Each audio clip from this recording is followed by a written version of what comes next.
traffic sign pa rin tayo. Ang tanong mo naman ay ganito. Matagal mo nang binabagtas ang kalsada at hindi ka sigurado kung kailan makakarating sa iyong destinasyon. Let's say, bagong daan ka pa lang doon or nagra-ride kayo. Wala nang signal. Hindi mo na makita yung ruta sa mapa, no? So, alam, saan na ba ako? Malapit na ba ako? Malayo pa.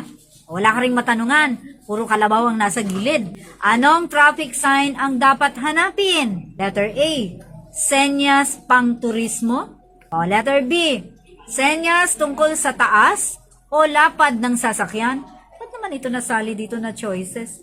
Okay, and letter C, poste ng kilometro. Sige, ano daw ang hanapin mo?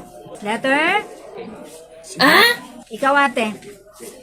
Letter C, sa kanya ka makinig. Magtabi kayo para magpasa kayo sa exam, ha?